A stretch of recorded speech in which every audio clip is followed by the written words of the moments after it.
नमस्कार साथियों, आप देख रहे हैं स्टडी आवर्स। जैसा कि मैंने आपसे वादा किया था कि मैं आपको कम्युनिटी पोस्ट पे पूछे गए सवालों के जवाब एक सेपरेट वीडियो के माध्यम से दूंगा। तो मैं हाजिर हूँ आपको बताने के लिए उन सवालों के जवाब और उनसे जुड़े हुए महत्वपूर्ण तथ्य। तो वीडियो को पूरा देखिएगा, जिससे आपको आपकी करंट अफेयर के नॉलेज को और एक अतिरिक्त सूचना जो आप लोगों के लिए बहुत ही महत्वपूर्ण है वो मिलेगी। तो चलिए बिना देर किए हम शुरू करते हैं ये वीडियो। पहला सवाल हमने आपसे जो पूछा था वो था, नताशा पिर्क-मुशर किस देश की पहली महिला राष्ट्रपति चुनी गई हैं। तो ये जो महिला आपको आपके स्क्रीन पर दिख रही हैं, ये नताशा पिर्क-मुशर हैं, जो स्लोवेनिया की पहली महिला राष्ट्रपति चुनी गई हैं। तो ये आपका राइट आंसर स्लोवेनिया होगा, सेकंड वाला। अगला जो सवाल हमने आपसे पूछा था, रिलायंस इंडस्ट्री कहाँ पर भारत का पहला मल्टी मॉडल लॉजिस्टिक पार्क खोली है। तो ठीक है, इसका जो आंसर है ये आप खुद से ट्राई कीजिएगा, बाकी मैं इसको आपको बताता रहूँगा कि ये कहाँ पे है। तो ये चेन्नई में है, ठीक है। रिलायंस इंडस्ट्री चेन्नई में अपना पहला मल्टी मॉडल लॉजिस्टिक पार्क स्थापित की है। चलिए आगे बढ़ते हैं। आगे जो हमारा सवाल है, ये अंडर 19 पुरुष T20 वर्ल्ड कप 2024 की मेज़बानी कौन करेगा। तो इसका सही आंसर श्रीलंका है, ठीक है। एक सवाल और हमने आपसे पूछा था इसमें, जो सी विजिल, ये एक कोस्टल एक्सरसाइज जो इंडिया करती है। इसी के साथ एक छोटा सा तथ्य आपको ये भी बता दें कि 7516.6 किलोमीटर की अपनी कोस्टल लाइन है। जो हमारा जो इंडिया का जो कोस्टल एरिया है, जो तटीय एरिया है समुद्र से लगा हुआ, वो 7516.6 किलोमीटर है। ये एक्सरसाइज हम करते हैं 26/11 हमले के बाद से ये शुरू की गई हैं, क्योंकि आपको पता है कि 26/11 का जो हमला हुआ था वो कहीं ना कहीं हमारे कोस्टल एरिया से जो आतंकवादी थे वो एंट्री किए थे।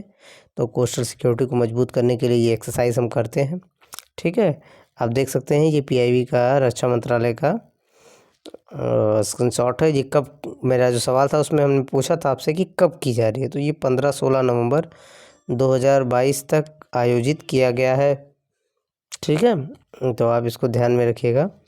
अंडर 19 T20 जो विश्व कप है पुरुष का, वो श्रीलंका कर रही है, आपको मैंने अभी बताया। ये इससे जुड़ी हुई खबर आपको देखने को मिल रही है, ठीक है। आगे देखिए, नई दिल्ली में प्रगति मैदान में शुरू हुए 41वें भारतीय अंतर्राष्ट्रीय व्यापार मेले को IITF का उद्घाटन किसने किया। तो आप देखेंगे कि ये है उसका जो गवर्नमेंट द्वारा रिलीज़ किया है, प्रगति मैदान न्यू दिल्ली। तो इसका आप PIB की नोटिस है, देखिए आपको एकदम प्रूफ के साथ इसमें मैं आपको बता रहा हूँ कि श्री पीयूष गोयल, यानी ऑथेंटिक जानकारी आपको इस चैनल पे मिलेगी करंट अफेयर से रिगार्डिंग। तो आप बिल्कुल, अगर आपने अभी तक चैनल को सब्सक्राइब नहीं किया है तो प्लीज़ चैनल को सब्सक्राइब कर लीजिए, बेल आइकन को प्रेस कीजिए, ताकि आपको ऑथेंटिक और अच्छी करंट अफेयर की जो जानकारी वो मिले। साथ ही साथ NCERT के जो कोर्सेज़ आपको फ्री ऑफ कॉस्ट मिले, जिससे आप अपने नॉलेज को इन्हेंस कर पाएँ। मिशन BHU आपको आगे आने वाले सालों में अगर आपकी तैयारी कर रहे हो या किसी भी कॉम्पिटेटिव एग्ज़ाम की तैयारी कर रहे हो, तो उसके लिए ये चैनल आपके लिए बिल्कुल हेल्पफुल होगा। कहीं से भी आपको निराशा हाथ नहीं लगेगी, इसलिए प्लीज़ चैनल को सब्सक्राइब कर लीजिए। चलिए आगे बढ़ते हैं अगले सवाल पे। यहाँ देखिए पीयूष गोयल हैं, प्रगति मैदान 41वां संस्करण है, ये महत्वपूर्ण है। चौथा संस्करण है, ये महत्वपूर्ण है आपके लिए। तो ये 41वां संस्करण है भारतीय अंतर्राष्ट्रीय व्यापार मेले। तो इससे 2 क्वेश्चन बन सकते हैं कि संस्करण कौन सा था, उद्घाटन किसने किया और कहाँ पे हुआ। तो प्रगति मैदान दिल्ली, पीयूष गोयल, 41वां संस्करण। आगे बढ़ते हैं। आदिवासी स्वतंत्रता सेनानी बिरसा मुंडा को समर्पित जनजातीय गौरव दिवस, सबसे हाईलाइटेड क्वेश्चन है आने वाले अभी रिसेंट के सारे एग्जाम में ये सवाल जरूर आएगा। तो आपको ध्यान में रखना है कि कब है, 15 नवंबर भगवान बिरसा मुंडा जयंती है। आपको ध्यान में रखना है कि मुंडा विद्रोह के ये नेता थे। आपको इनके बारे में जुड़े और तथ्य और जानकारी अगर चाहिए तो आप चैनल को सब्सक्राइब कर रखिए, जिसमें हम NCERT से जब सीरीज़ स्टार्ट करेंगे तो उनमें हम एक एक पॉइंट को डिटेल से क्लियर करेंगे आपका, जिससे आपके सवाल कभी भी गलत ना हो सके। चलिए आगे बढ़ते हैं। भारत जलवायु परिवर्तन प्रदर्शन सूचकांक में कौन से स्थान पर रहा है। देखिए, इससे रिलेटेड जो एक फैक्ट मैं अभी लेके आया हूँ, आपको दिखा रहा हूँ। ये देखिए, इसमें है हैट्रिक फॉर द इंडिया, ठीक है। देखिए 10th नंबर पे आप ध्यान से देखेंगे आपको दिखेगा। फर्स्ट सेकंड थर्ड रैंक में किसी को नहीं दिया गया है। इसका कारण है कि क्लाइमेट में कोई बहुत अच्छा सुधार हम नहीं ले आ पाए हैं, इसलिए फर्स्ट सेकंड थर्ड रैंक को किसी को अलॉट ही नहीं किया गया है। तो फोर्थ रैंक पे डेनमार्क, फिफ्थ पे स्वीडन, सिक्स पे नॉर्वे, यूनाइटेड किंगडम, ठीक है, मोरक्को, नाइन्थ पे चिले, फिर इंडिया। तो ये थोड़ा प्राउड फीलिंग वाली बात है, ठीक है। अच्छा, इसे जारी कौन करता है? Climate change performance index. तो ये आप बताओगे, ठीक है। ये कमेंट बॉक्स में आप हमको कमेंट करके बताओगे कि इसको जारी कौन करता है। चलिए हम चलते हैं फिर अपने पुराने क्वेश्चंस पे। तो ये क्वेश्चन था, इसमें आप जान गए होंगे 10वां इसका आंसर सही है।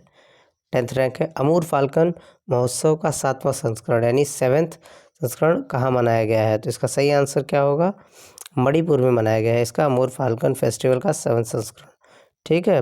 अब इसका है फाल्कन महोत्सव में वन, पर्यावरण और जलवायु परिवर्तन मंत्री थोंगम विश्वजीत सिंह इन्होंने मतलब इसका शुरुआत करी है, ठीक है। मणिपुर में ये मनाया गया है। आगे हम चलते हैं। गूगल ने किस को डूडल प्रतियोगिता के लिए 2022 में विजेता घोषित किया है?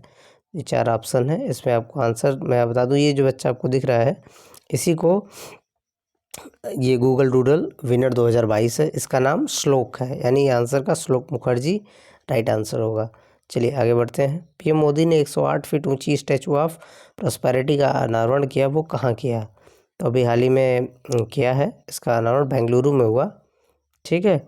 अच्छा, आपको एक चीज़ और आपको एक आंसर देना है कि ये जो मूर्ति है वो किसकी है, कमेंट बॉक्स में आप बताइएगा हमें, ठीक है। आपको क्लू दे दें कि बेंगलुरु शहर का संस्थापना भी उन्होंने ही किया था, ठीक है। आगे चलते हैं। कौन सर्वसम्मति से 2 साल के लिए आईसीसी के अध्यक्ष के रूप में चुना गया है? तो आप देख सकते हैं Greg Barclay re elected as a ICC chairman, ठीक है। तो ग्रेग बर्कले इसका सही आंसर होगा। इसने लिखा री इलेक्टेड, यानी ये पहले भी आईसीसी के चेयरमैन रह चुके हैं, ठीक है। तो आपको याद रखना है ग्रेग बर्कले आईसीसी का चेयरमैन इनको नियुक्त किया गया। आगे बढ़ते हैं। कौन सा देश आतंकवाद के वित्त पोषण पर तीसरे मंत्री स्तर सम्मेलन की मेजबानी करेगा? तो ये इसका आंसर ये है, देखिए आप, ये एक NMFT इसका शॉर्ट फॉर्म होता है, no money for terror ministerial conference on the counter terrorism financing. तो ये अभी न्यू दिल्ली में हुआ है और इसकी मेजबानी इंडिया कर रहा है, ठीक है। तो आपको ध्यान में रखना है 18 और 19 नवंबर को ये हुआ। हाल ही में किस रेलवे स्टेशन को 4 स्टार रेटिंग ईट राइट स्टेशन प्रमाण सम्मान? ये देखिए बहुत ही हाईलाइटेड प्रश्न होगा, जरूर आपके एग्जाम्स में आ सकता है। तो इसका आंसर है Bhopal junction. Bhopal railway station awarded eat right station certification with 4 star rating by FSSAI, ठीक है, food safety standard authority of India, ये इसको जारी करता है। तो ये भी आपको जानना है, ठीक है। तो ये रहा एक छोटी सी कम्युनिटी पोस्ट से रिलेटेड जो हमने सवाल पूछे थे आपसे, उसमें ये उसके आंसर्स हैं और इससे जुड़े तथ्य थे। तो ये एक महत्वपूर्ण सीरीज़ है आपके एग्ज़ाम के पॉइंट ऑफ व्यू से। तो आप करंट अफेयर को, अपने नॉलेज को बूस्ट करने के लिए और अच्छे मतलब ऑथेंटिक करंट अफेयर को पढ़ने के लिए आप चैनल को सब्सक्राइब कर लीजिए। अगर हमारी वीडियो आपको पसंद आई हो तो इसे लाइक कीजिएगा, अपने दोस्तों में ज़्यादा से ज़्यादा शेयर कीजिएगा, क्योंकि आपके लाइक, शेयर और कमेंट और सब्सक्राइब्स ही हमारा मोटिवेशन है। इसलिए आप हमारे मोटिवेशन को बढ़ाइए ताकि हम और ज़्यादा आपके लिए कंटेंट उपलब्ध करा पाएँ। अभी तक के लिए बस इतना ही, फिर मिलेंगे अगली वीडियो में, तब तक के लिए आपको धन्यवाद।